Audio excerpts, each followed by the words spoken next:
안녕하세요 여러분, 진수합니다. 오늘은 야외 촬영을 한번 해보려고 합니다. 제가 오늘 향할 곳은요, 앞서 귀문관살 에피소드 이야기에 제가 마지막 경험했던 과학적으로 설명할 수 없는 현상이 있었던 그곳으로 향하려고 합니다. 목적지는요, 구고사라고 하는 아주 신비로움이 있고 영험함이 있는, 하지만 잘 알려져 있지 않는 경남에 있는 한 사찰입니다. 지금 부산에서 거리가 한 70km 정도 나오고요, 시간이 한 1시간 40분 정도 소요가 된다고 내비게이션에 표시가 되고 있네요. 저는 그 국어사에서 고시 공부를 했었고요, 27살 때. 그리고 27살을 마지막으로 과학적으로 설명할 수 없는 일은 끝나게 됩니다. 제 인생에서. 그곳으로 지금 향해 보도록 하겠습니다. 이어서 왼쪽 도로입니다. 달리고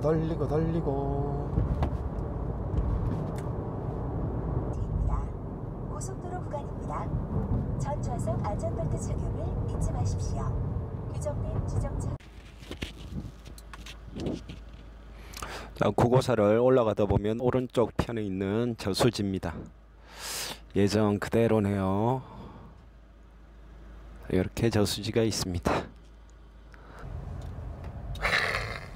잠시 후 왼쪽 도로입니다. 이야, 옛날 생각나네요. 우와, 타전방의 목적지 구간입니다.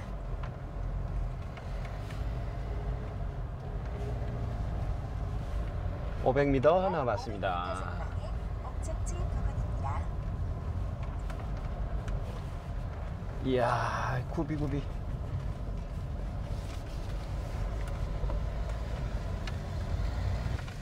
여기서 또 90도 넘는 우회전을 들어갑니다. 이야, 야, 이것도 몇 도야 이게. 돌을 돌려야 되는 게, 유턴하는 것만큼 핸들을 돌렸습니다. 이렇게 찾아오기가 힘드니까 절 자체가 크게 흥하지 않고 있는 약 300m 전방에 그런 상황입니다. 아이고야, 이거. 이야, 웬만해서는, 이야,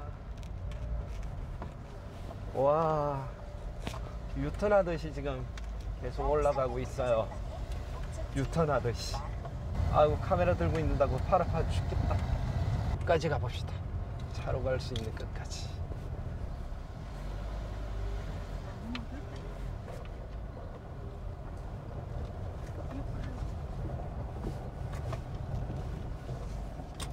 이야, 도착했습니다. 종이 보이죠? 제가 공부할 때는 주지 스님하고 저하고 공양주 보살님하고 또 그 당시 이 절에 개인절이었거든요. 이 개인절에 따님, 그 따님이 할머니가 되셔가지고 이 절에 머물렀어요. 그래서 여기에는 그 당시 제가 있을 때 사람이 딱 4사람만 여기서 있었습니다. 그리고 제가 머물렀던 곳은 바로 이거 종이 있던 밑에 방, 이 방입니다. 종탑방이죠. 저기에 제가 머물러서 공부를 했었고요. 한번 내려가 볼게요. 계단으로 이렇게 내려갑니다. 내려가면 졸졸졸졸 물이 흘러나오고요. 이 소리 잘 한번 들어보세요.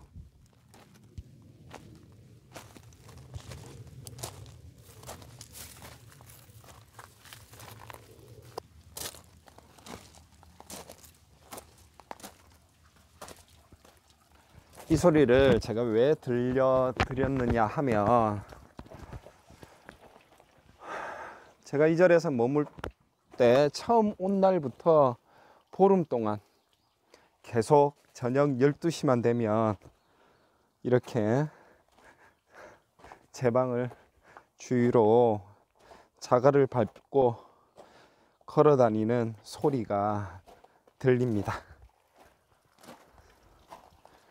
이야.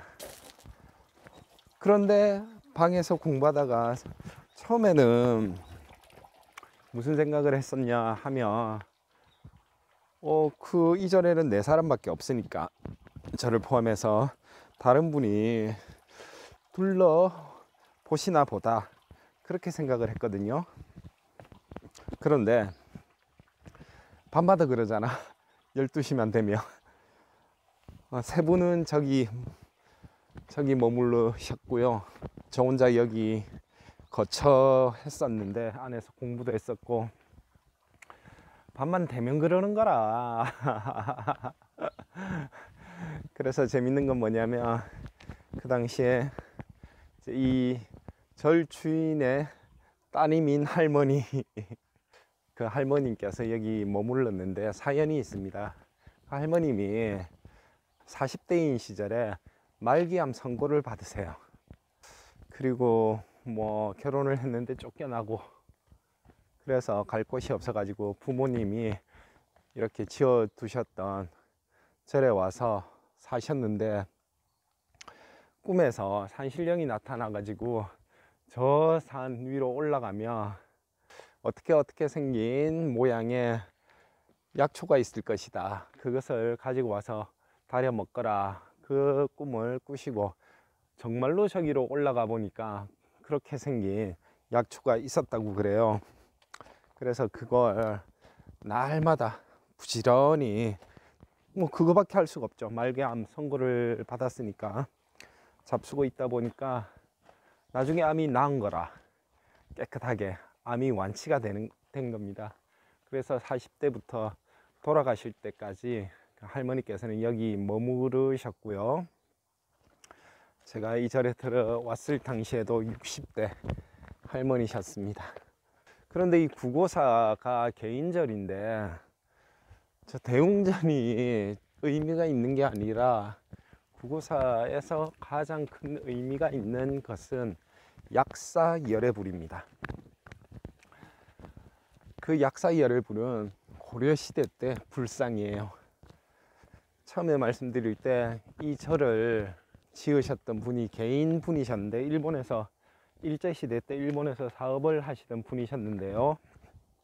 본인 꿈과 아내 꿈에 똑같이 경남의 칠원의 어떤 지역에 와서 산에 올라가서 보면 어떤 나무가 있는데 그 나무에서 뭐 동남쪽으로 몇 발짝을 걸어가라 이런 꿈을 꾸고 이상하다 싶어서 아내한테 얘기를 했더니 아내도 똑같은 꿈을 꾸었다고 그래가지고 이거 보통 꿈이 아니다. 그래서 일본에서 한국으로 건너오셔가지고 정말로 여기 오니까 어떤 나무가 있었다고 합니다. 표지가 되는 나무죠.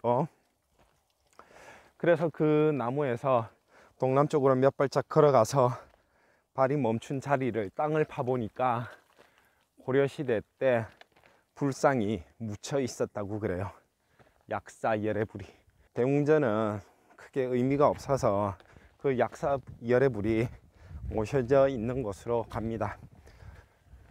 이 약사열애불께서 그러니까 그 암 걸렸던 할머니도 낫게 하시고 그리고 그 소문이 퍼져 가지고 암 환자분들이 오셔 가지고 그 할머니가 드셨던 거하고 똑같은 약을 그 다려 먹고 여기서 거처하면서 한 20분 정도가 암을 완치했다고 해요. 제가 직접 이야기를 들었고 그분들 모임이 있었거든요. 당시에 감사패도 걸려 있었고요. 할머니가 계시던 방에 이 약사전 때문에 구고사가 생긴 거예요. 현몽을 하고 땅을 파니까 나오신 거죠. 약사열애불이. 이 문은 열려 있습니다.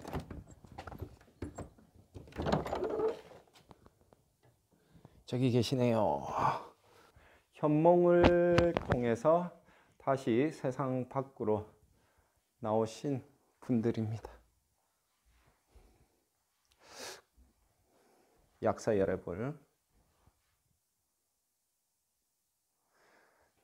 자, 앞서서 말씀드렸듯이 저는 보름 동안 어떤 이상한 존재가 제 방 주위를 자갈 밟는 소리 들려드렸죠. 그 소리하고 똑같은 소리를 내면서 제 방 주위를 걸어 다녔다고요. 처음에는 뭐 주지 스님이나 공양주님이나 그렇게 생각을 했는데 신기한 건 아니었다는 겁니다.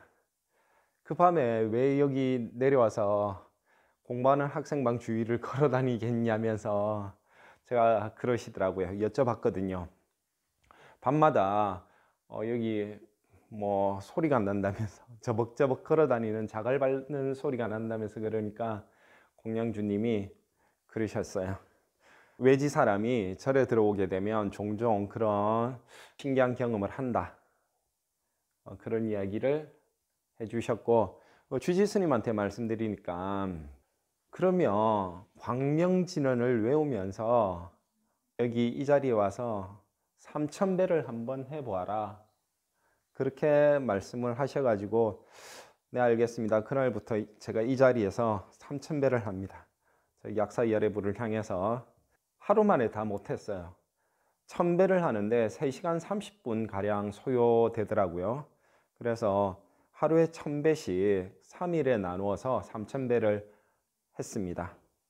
광명진언을 외우면서. 그러고 나서 저한테 일어났던 이상현상들은 모두 사라지게 되더라고요.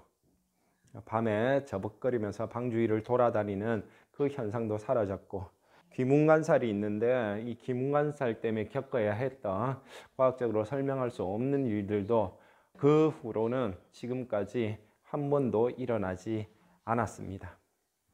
약사열애불, 이분께 아프신 분들이 간절한 마음으로 기도를 하면 완치시켜 주시는 영험함을 가지고 있습니다. 구구사는 이 약사열애불이 진짜입니다. 진짜. 대웅전보다는 이 약사전이 굉장히 의미가 있고 중요한 사찰이 되겠습니다. 약사열애불. 그리고 그 불상 말고도 여러 고려시대 때 유물들이 함께 많이 출토가 됐다고 합니다. 자, 영험함과 신비함을 가지고 있는 절 구고사 소개해 드렸고요. 그래서 만약에 신기가 있거나 뭐 빙의가 걱정되시는 분들이 있으시다면 여기 구고사 오셔가지고 조금 전에 그 약사열애불 앞에서 제가 했듯이 광명진언을 외우면서 3000배를 해보시면 어떨까. 물론 제 개인적인 경험이긴 합니다만은 다른 뭐 빙의라든지 뭐 신내림 그런데 정신적으로 시달리고 계신 분들은 한번 해보는 것도 도움이 될 거라고 개인적인 경험에서 같이 이렇게 언급 드려보고 싶네요. 약사열애불 앞에서 나의 빙의나 또는 신내림을 받을 그런 어떠한 처지에 있는 분들 치유해 달라고 그렇게 3000배를 하고 광명진언을 외우시는 거 해볼만 하시지 않을까 그런 생각을 합니다. 이제 제 모습을 찍어 볼까요? 네, 저는 구고사 약사전에 와 있습니다. 아주 그 산 위에 있어 가지고 공기도 좋고요. 밤 되면 무섭고요. 약사열애불의 징험함 제가 언급 드렸죠. 여러분들도 이 약사열애불 깨 와가지고 비시면 아마 그 효용, 징험이 체험되지 않으실까